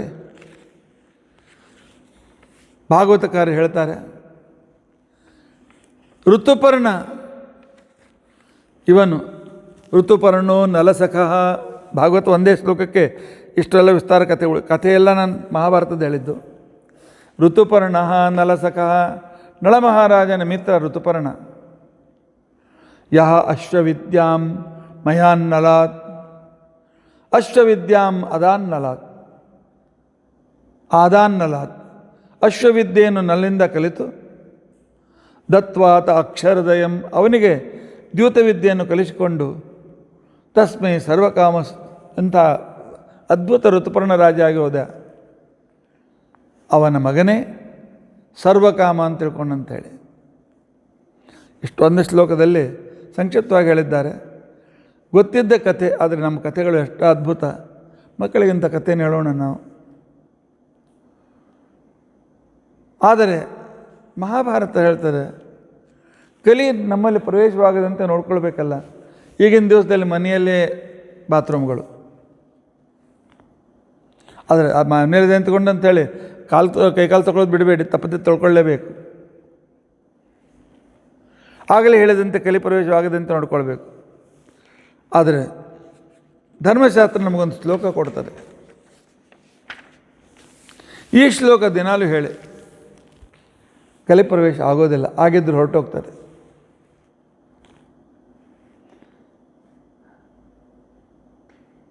ಕರ್ಕೋಟಕಸ್ಯ ನಾಗಸ್ಯ ದಮಯಂತ್ಯಾಹ ನಲಸ್ಯ ಚ ಋತುಪರ್ಣಸ್ಯ ರಾಜರಟೇಃ ಕೀರ್ತನಂ ಕಲಿನಾಶನಂ. ಕರ್ಕೋಟಕಸ್ಯ ನಾಗಸ್ಯ, ಕರ್ಕೋಟಕ ನಾಗದನ್ನು ಸ್ಮರಣೆ ಮಾಡಿದರೆ, ದಮಯಂತಿಯನ್ನು ಸ್ಮರಣೆ ಮಾಡಿದರೆ, ನಳನನ್ನು ಸ್ಮರಣೆ ಮಾಡಿದರೆ, ಋತುಪರ್ಣನನ್ನು ಸ್ಮರಣೆ ಮಾಡಿದರೆ, ಇವರನ್ನು ಸ್ಮರಿಸಿದರೆ ನಮ್ಮಲ್ಲಿರ್ತಕ್ಕಂಥ ಕಲಿ ಪ್ರವೇಶವಾಗಿದ್ದು ದೂರ ಆಗ್ತದೆ. ಆಯ್ತು ಬಿಡು, ಏಕಾದ್ ಮಾಡೋಣ, ಕಲಿ ಪ್ರವೇಶ ಎಷ್ಟಾದರೂ ಹಾಕ್ಕೊಳ್ಳಿ, ಯಾಕಂದ್ರೆ ಸಾಯಂಕಾಲ ಒಂದು ಸಲ ಈ ಶ್ಲೋಕ ಹೇಳಿ ಕ್ಲಿಯರ್ ಆಗಿಬಿಡೋಣ ಅಂತಕೊಂಡು ಅನ್ಬೇಡಿ. ಈ ಪ್ರಾಯಶ್ಚಿತ್ತ ಒಂದು ಸಲಕ್ಕೋಸ್ಕರ ಇರ್ತಾರೆ. ಇನ್ನೊಮ್ಮೆ ಕೇಳಿಕೊಳ್ಳಿ. ಕರ್ಕೋಟಕಸ್ಯ ನಾಗಸ್ಯ ದಮಯಂತ್ಯಾಹ ನಲಸ್ಯ ಚ ಋತುಪರ್ಣಸ್ಯ ರಾಜಋಷೇಃ ಕೀರ್ತನಂ ಕಲಿನಾಶನಂ. ಇವರ ಹೆಸರನ್ನು ಹೇಳುವುದೇ ಕಲಿ ದೋಷದ ನಾಶವನ್ನು ಮಾಡ್ತಕ್ಕಂಥದ್ದು. ಇಂಥ ಅದ್ಭುತವಾಗಿರ್ತಕ್ಕಂಥ ಚರಿತ್ರೆ ಈ ಋತುಪರ್ಣನ ಮಗನೇ ಸರ್ವಕಾಮ, ಸರ್ವಕಾಮನ ಮಗ ಸುದಾಸ, ಸುದಾಸನ ಮಗ ಸೌದಾಸ, ಸೌದಾಸನ ಹೆಂಡತಿ ಅಲ್ಲಿ ದಮಯಂತಿ, ಇವಳು ಮದಯಂತಿ. ದಮಯಂತಿ ದಮಯತಿ ಸರ್ವಾಸನ್ ರೂಪಸೀನ್ ಅಹಂಕಾರಂ ಇತಿ ದಮಯಂತಿ. ಇವಳು ಮದಯಂತಿ. ಇವಳಿಗೆಲ್ಲದೆ ಜಗತ್ತಿನಲ್ಲಿ ಎಲ್ಲರೂ ಇವಳಷ್ಟು ರೂಪಸಿ ಯಾರೂ ಇಲ್ಲ ಅಂತೇಳಿ ಪಟ್ಟವನ್ನು ಕಟ್ಟಿಬಿಟ್ಟಿದ್ರು. ರೂಪದ ಮದದಲ್ಲಿ ಮದ ಇರಲಿಲ್ಲ ಇವಳಿಗೆ, ರೂಪದ ಮದದ ಇರುವಷ್ಟು ರೂಪ ಇವಳಲ್ಲಿತ್ತು. ಇವಳ ಮದಯಂತಿ, ಅಷ್ಟೇ ಮಹಾಪತಿವ್ರತೆ. ಇವತ್ತು ಇಬ್ಬರ ಹೆಸರನ್ನು ಹೇಳಬೇಕು, ಇಬ್ಬರ ಚರಿತ್ರೆ ಹೇಳ್ಬೇಕಂತ ಮಾಡಿದ್ದೆ. ಒಂದು ದಮಯಂತಿ, ಏನೊಬ್ಬಳು ಮದಯಂತಿ. ಆದರೆ ಈಗಾಗಲೇ ವೇಳೆ ಆಗ್ತಾ ಬಂದದ್ದರಿಂದ ಸ್ವಲ್ಪ ಮುಟ್ಟಿದರೆ ಅರ್ಧಮರ್ಧ ಆಗ್ತದೆ ಅಂತ ತಿಳ್ಕೊಂಡು ಅಂತ ಹೇಳಿ ಈ ಸೌದಾಸನಿಗೆ ಅದ್ಭುತ ಪರೋಪಕಾರಿ, ಎಲ್ಲ ಕಡೆಗೆ ತಿರುಗಾಡಿ ಅಸುರರನ್ನು, ದೈತ್ಯರನ್ನು, ರಾಕ್ಷಸರನ್ನು ಕೊಂದು ಭೂಮಿಯಲ್ಲಿ ಎಲ್ಲರಿಗೂ ಅಭಯವನ್ನು ಕೊಡ್ತಕ್ಕಂಥ ವ್ಯಕ್ತಿ. ಹೀಗಾಗಿ ಇವನು ಮಿತ್ರ ಸಹ ಅಂತ ತಿಳ್ಕೊಂಡು ಅಂತೇಳಿ ಕರೀತಾ ಇದ್ದರು. ಹರಿವಂಶದಲ್ಲಿ ಇವನಿಗೆ ತ್ರಸದ್ದಸ್ಯು ಅಂತ ಹೆಸರು ಕರೆದಿದ್ದಾರೆ. ದಸ್ಯುಗಳು ದುಷ್ಟರು ಇವನ ಹೆಸರು ಕೇಳಿದ ಗಡಗಡ ನಡುಗ್ತಾ ಇದ್ರು, ಅಷ್ಟರ ಜನರನ್ನು ಸಂಹಾರ ಮಾಡಿದ್ದ. ಆದರೆ ಮನುಷ್ಯನ ಜೀವನ ಹೇಗೆ ನಳನ ಜೀವನದಲ್ಲಿ ಕಷ್ಟ ಪರಂಪರೆಗಳು ಬಂದವು, ಇವನ ಜೀವನದಲ್ಲಿ ಅದಕ್ಕಿಂತಲೂ ಹೆಚ್ಚು ಕಷ್ಟ ಪರಂಪರೆಗಳು ಬಂದವು. ವಸಿಷ್ಠರ ಶಾಪದಿಂದ ಕೆಲವು ಕಾಲ ರಾಕ್ಷಸನಾಗಬೇಕಾಯಿತು. ಆಗ ನಡೆದ ಕಾರಣದಿಂದಾಗಿ ನಂತರ ಜೀವನದಲ್ಲಿ ಕೂಡ ಅದರ ಅನಾನುಕೂಲತೆ ಅನುಭವಿಸಬೇಕಾಗಿತ್ತು. ಆದರೂ ಭಗವಂತ ಅನುಗ್ರಹದಿಂದ ಗೆದ್ದ ವ್ಯಕ್ತಿ ಈ ಸೌದಾಸ, ಅವನ ಹೆಂಡತಿ ಮದಯಂತಿ. ಅವರಿಬ್ಬರ ಅದ್ಭುತ ಚರಿತ್ರೆಯನ್ನು ನಾಳಿನ ದಿವಸ ನಾವು ತಿಳಿದುಕೊಳ್ಳಿಕ್ಕೆ ಪ್ರಯತ್ನಿಸೋಣ. ಇತಿ ಅದ್ಯ ಕಥಾ ಪ್ರಸಕ್ತಿ. ರಾಜನ ಮಗನ ಹೆಸರು ಸರ್ವಕಾಮ. ಇಂಥ ಅತಿ ಶ್ರೇಷ್ಠನಾಗಿರ್ತಕ್ಕಂಥ ವ್ಯಕ್ತಿ ಹೇಗೆ ಅವನ ರಾಜ್ಯವನ್ನು ಮುಂದೆ ಮಾಡಿದ ಆ ವಿಚಾರವನ್ನು ನಾವು ತಿಳಿದುಕೊಳ್ಳಿಕ್ಕೆ ಪ್ರಯತ್ನಿಸೋಣ. ಇತಿ ಅದ್ಯ ಕಥಾ ಪ್ರಸಕ್ತಿ. ಶ್ರೀಕೃಷ್ಣಾರ್ಪಣಮಸ್ತು.